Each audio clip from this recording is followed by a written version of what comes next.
그들은 하찮은 존재였었고 수에 칠 가치조차 없는 그런 존재로 있었습니다. 그런데 우리 주님이 그러한 현실에서 파격적일 정도로, 아니 혁명적일 정도로 놀라운 말씀을 사람들에게 던지십니다. 어린 아이들이 내게 오는 것을 용납하고 금하지 말라. 하나님의 나라가 이런 자의 것이니라. 누구든지 하나님의 나라를 어린 아이와 같이 받들지 않는 자는 결단코 그곳에 들어가지 못하리라. 누구든지 이 어린 아이와 같이 자기를 낮추는 사람이 천국에서 큰 자니라. 누구든지 내 이름으로 이런 어린 아이를 영접하면 곧 나를 영접함이요 누구든지 나를 영접하면 곧 나를 보내신 이를 영접함이니라. 어린이를 가장 높은 위치에 세우시고 어린아이를 어른들의 표준으로 삼으시면서 하시는 말씀이었습니다.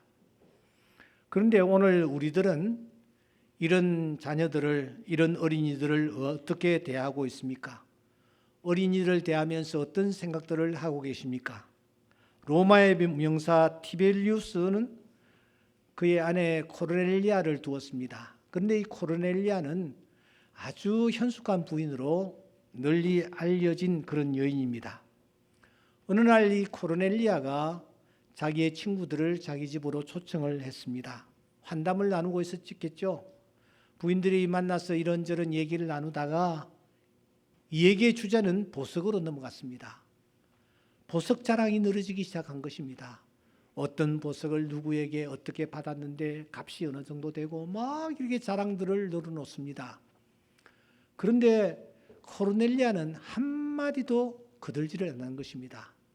그러자 옆에 있던 한 친구 부인이 코르넬리아에게 당신은 어떤 보물을 간직하고 있느냐고, 어떤 보석을 소유하고 있느냐고, 남편으로부터 어떤 보석을 받았느냐고 캐묻기 시작합니다. 그러면서 이왕 당신 집에 왔으니까 우리들에게 보석을 좀 보여달라, 그렇게 요청하는 것입니다. 이런 요청에 이 코르넬리아는 어쩔 수 없이 자리에서 일어나 옆방으로 갑니다. 그러자 그 실에 있던 다른 친구들이 전부 시선을 그쪽으로 향했습니다. 도대체 코르넬리아가 어떤 보석을 가지고 나온단 말인가 하면서 말이죠. 한참 후에 이 코르넬리아가 보석을 가지고 나왔습니다. 그 보석이 무엇이었을까요? 그 보석은 다른 보석이 아니라 자기의 양손에 잡은 두 아들이었습니다. 두 아들을 회중 앞에 보여주면서 내가 제일 귀하게 생각하고 내가 제일 아끼며 내가 자랑하는 보석은 나의 이 두 아들입니다. 나의 두 아들은 세상의 그 무엇과도 바꿀 수 없는 나의 보석입니다. 그 순간 모든 부인들이, 자기 보석 자랑을 하던 모든 부인들이 머쓱해졌다라는 것입니다. 여러분, 우리는 솔로몬 하면은 지혜를 떠올립니다. 지혜의 대가였죠. 그런 다른 성경에서 지혜를 구하라, 지혜가 제일이다, 이런 말까지 했습니다. 그런데 그 솔로몬이 나이가 많이 들고 난 뒤에 그가 무엇이라고 했는지 아십니까? 시편 127편에 보시면 솔로몬은 이렇게 노래합니다. 보라! 자식들은 여호와의 기업이요 태의 열매는 그의 상급이로다. 그는 이어서 말합니다. 이 젊은 자의 자식은 장사의 수중의 화살과 같으니 이것이 그의 화살통에 가득한 자는 복되도다. 지혜가 화살통에 가득한 자가 복된 것이 아니라 자식들이 화살통에 가득한 자는 복되도다. 그의 사고에 대전환이 일어납니다. 지혜를 최고로 삼았던 솔로몬이 마지막 순간 그는 사람들에게 고백합니다. 지혜가 아니야, 자식이야. 어린 자식이 정말 복 중에 복이야. 그런 고백을 하는 것입니다. 그런데 사랑하는 여러분, 이 자녀들, 자식들 말입니다. 이 자식들은 원석과 같습니다. 원석은 누구에 의해서 어떻게 다듬어지느냐가 그 가치가 결정되지 않습니까? 처음에는 별 볼 일 없어 보여도 그 원석이 잘 다듬어지면 귀한 보석이 되는 것입니다. 그래서 정신분석학자 프로이드는 5살 이전에 그가 누구에게 어떤 영향을 받았는지가 그 사람의 일생을 좌우한다.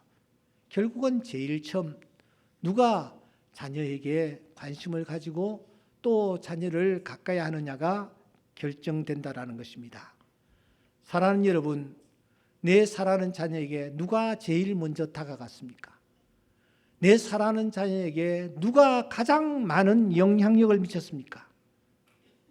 이 뜻깊은 주일에 그래서 저는 간단히 우리 부모들이 오늘 꼭 한 가지 배우고 돌아가야 할 중요한 진리를 말씀 속에서 여러분들에게 찾아 전하려고 생각합니다.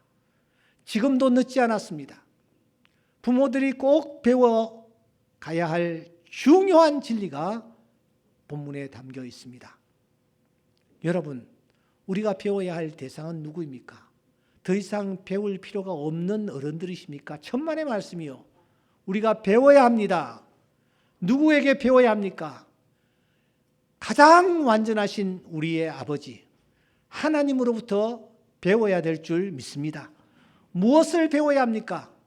우리가 내 사랑하는 자녀를 어떻게 사랑해야 할지를 배워야 합니다. 오늘 그런 의미에서 이 본문의 말씀은 굉장히 중요한 메시지를 담고 있습니다. 우리 앞을 바라보시면서 한번 또박또박 읽어보았으면 좋겠습니다. 시작. 너의 하나님 여호와가 너의 가운데 계시니 그는 구원을 베푸실 전능자시라. 그가 너로 말미암아 기쁨을 이기지 못하시며 너를 잠잠히 사랑하시며 너로 말미암아 즐거이 부르며 기뻐하시리라 하리라. 우리가 성경에 있는 많은 말씀들을 하나님의 말씀으로 생각합니다. 다 귀한 말씀입니다. 그러나 그 중에서도 특별히 귀한 말씀이 있습니다. 이런 말씀들은 우리가 꼭 외우면서 그 말씀을 묵상하고 계속해서 되짚고 우리가 그 말씀대로 살려고 노력하는 그러한 진지한 자세가 필요한데, 제가 여러분들에게 감히 말씀드립니다. 여러분, 이 스바냐서 3장 17절의 이 말씀은 꼭 한번 외우시기 바랍니다. 외워야 합니다. 그래서 영의 양식으로 삼는 은혜가 있기를 소원합니다. 스바냐서는 이런 배경을 가지고 있습니다. 이스라엘이 망했습니다. 여러분, 백성들이 지금 바벨론의 포로로 잡혀가고 있습니다. 왜 저들이 망했을까요? 왜 저들이 포로로 잡혀가는 비참한 신세가 되었던가요? 이유는 간단합니다. 하나님의 말씀대로 살지 아니했기 때문입니다. 곁길로 갔기 때문입니다. 우상을 섬기는 등 하나님의 기대에 부응하지 못했기 때문입니다. 이제 더 이상 기대도 할 수 없는 상황에 던져졌습니다.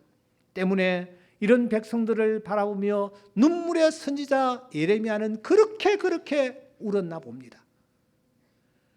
담대한 선지자 하박국, 그는 수없이 화 있을진저라는 말을 그가 반복하고 있는 것입니다. 그런데 그렇습니다. 이스라엘 백성들은 하나님이 기뻐하실 만한 일을 전혀 행하지 않고 있었습니다. 하는 일들마다 하나님을 실망시키고 있었습니다. 곁길로 나가고 있었습니다. 기대에 전혀 부응하지를 못하고 있었습니다. 그런데 그 이스라엘을 향하여 하나님이 무엇이라고 말씀하십니까? 아버지 그분께서 무엇이라고 하십니까? 내가 너로 인하여 기쁨을 이기지 못한다. 충격적이지 않습니까? 내가 너를 잠잠히 사랑한다.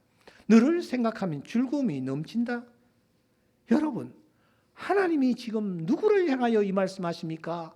바로 그 허물이 많고 약점투성이인 이스라엘 백성들을 향하여 너로 인하여 기쁨을 이기지 못한다. 너를 즐거워한다.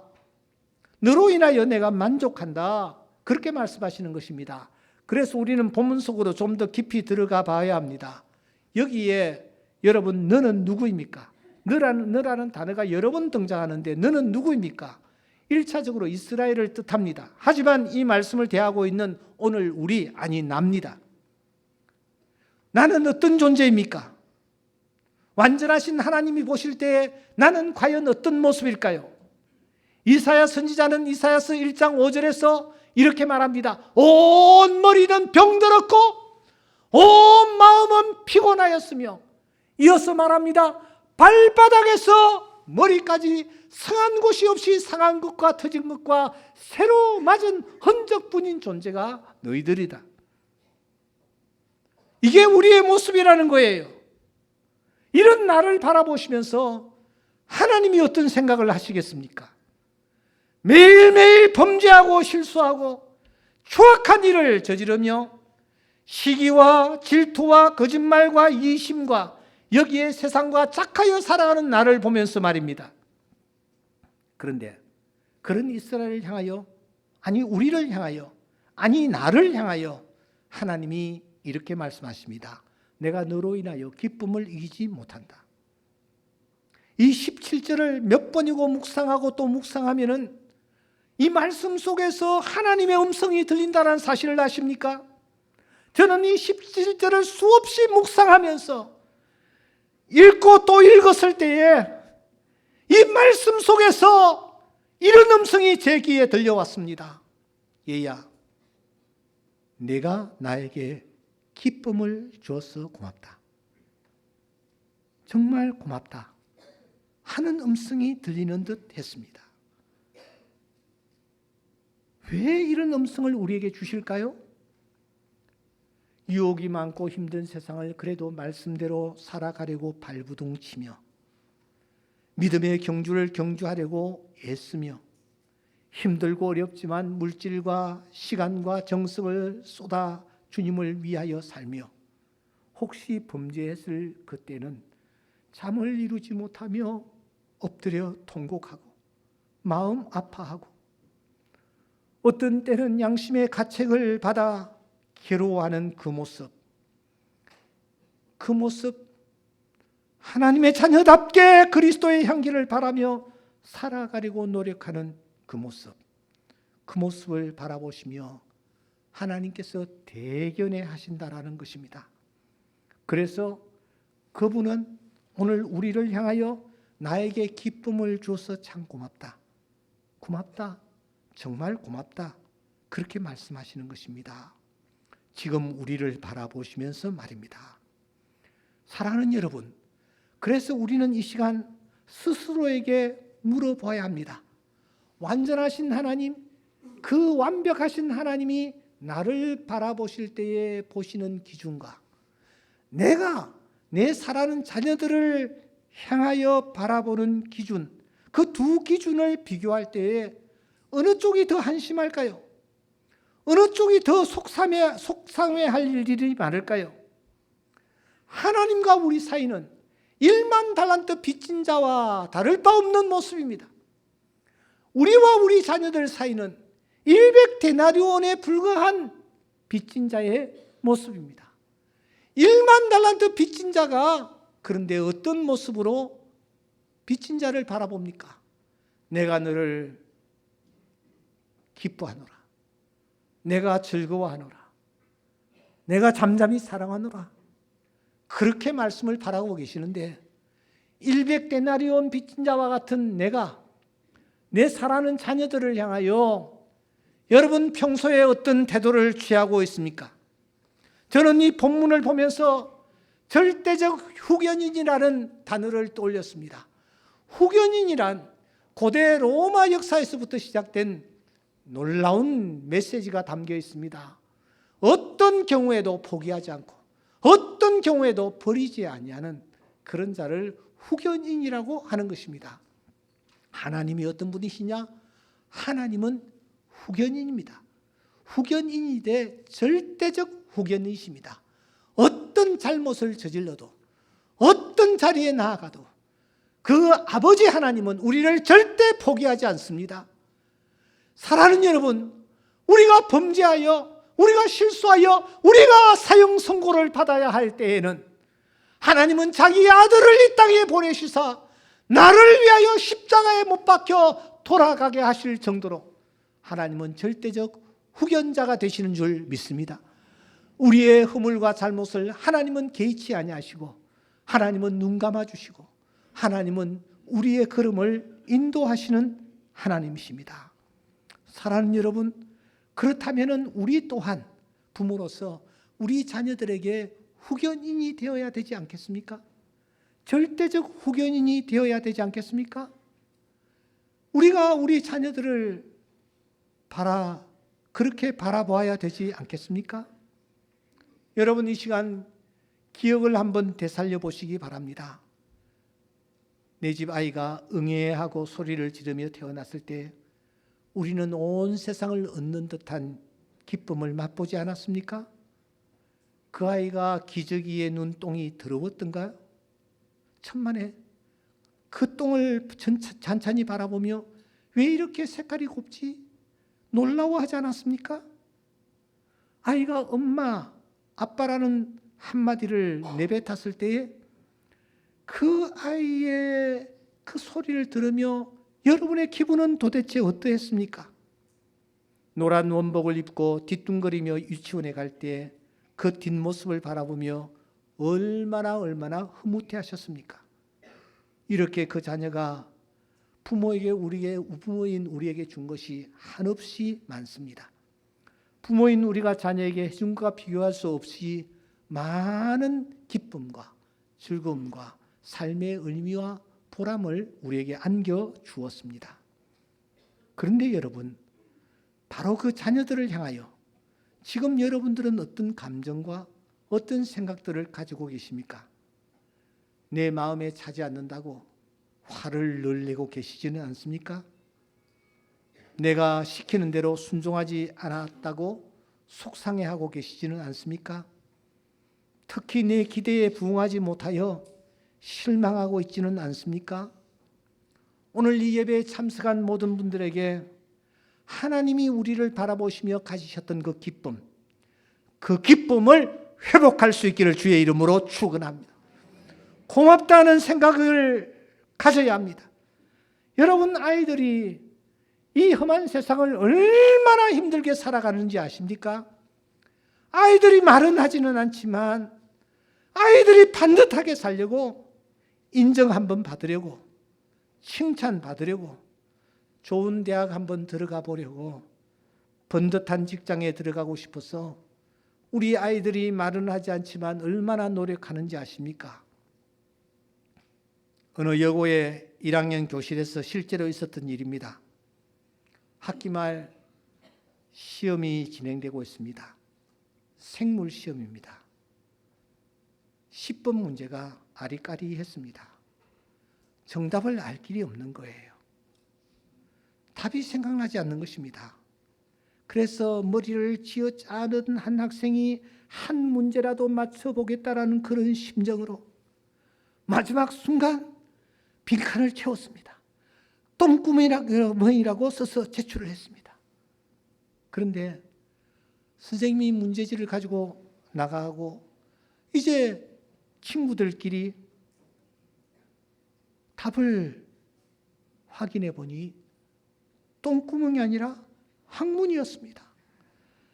그래서 이 학생은 한 점이 어딘데 하면서 교무실을 향하여 달려갔습니다. 선생님, 저도 맞게 해주세요. 뭔데? 제가 항문인데 똥구멍이라고 썼어요. 똥구멍도 맞게 해주세요. 안 돼, 답은 항문이야. 선생님이 냉정하게 거절을 합니다. 그때 그 학생이 선생님에게 달려들었습니다. 선생님, 항문은 항문이고 똥구멍은 순국산이잖아요. 국산 정확하게 맞게 해주세요. 그러니까 옆에서 듣고 있던 국어 선생님이, 야, 김 선생, 뭐 국어 시간도 아니고 생물 시험인데 똥구멍도 맞게 해줘. 이렇게 훈수를 두어줍니다. 그러니까 그 선생님이, 그럼 좋다, 내가 그렇게 하도록 하지 하는 순간 한 학생이 확 달려 들어왔어요. 선생님, 저도 맞게 해주세요. 1점이 어딘데? 너는 뭐라고 썼는데? 저는 똥구녕이라고 썼어요. 우리 아버지는 경상도 출신이어서 똥구멍을 똥구녕이라고 불러요. 선생님 이거 맞게 해주세요. 그러니까 선생님이 안 돼 하고 있었습니다. 그 순간 또 한 학생이 막 들이닥쳤어. 선생님 저도 맞게 해주세요. 너는 뭐라고 썼는데? 저는 똥구녕이라고 썼어요. 아니 우리 아버지는 강화도가 고향인데 강화도에서는 똥구멍을 똥구녕이라고 부르래요. 그러니까 이것도 맞게 해주세요. 두 학생이 세상에 선생님의 바지가랭이를 잡고 막 그냥 끌어내리려고 하는 겁니다. 위기를 느낀 선생님 허리춤을 잡고서는 야야야야 나 내가 한번 생각해 볼게. 생각하는 것이 아니라 맞게 해주세요. 두 학생이 그렇게 선생님에게 이제 요청을 하니까 선생님이 그래 내가 한번 생각해 볼게. 그러니까 두 학생이 선생님 대답했습니다. 하고서는 이 학생이 이렇게 하면서 교실에 들어왔네. 들어오니까 학생들이 너 정말 대단하다. 그 순간 한 학생이 막 달려간 거야. 교무실을 향해서 달려간 거야. 선생님 저도 맞게 해주세요. 막 소리를 지르는데 학생들이 아무리 기다려도 그 학생이 안 오는 거야. 그래서 한참 후에 이 학생이 나타났는데 어깨를 쭉 늘어뜨린 채 고개를 푹 숙인 채 교실에 들어왔어요. 야야 너는 도대체 어떻게 썼기에 그러냐 하니까 선생님이 나는 안 된대. 절대 안 된대. 똥구녕도 되고 똥구녕도 되는데 나는 안 된대. 넌 도대체 무엇이라고 썼기에 그러냐? 똥꼬 이렇게. 그래서 그 선생님이 일주일 동안 똥구멍 때문에 수업도 제대로 못하고 학생들에게 시달렸다라는 실화가 있습니다. 여러분, 우리 학생들이 그렇게 하루하루 살아갑니다. 우리가 해줘야 될 것이 무엇일까요? 여러분 혹시 배우 윤여정 씨를 아십니까?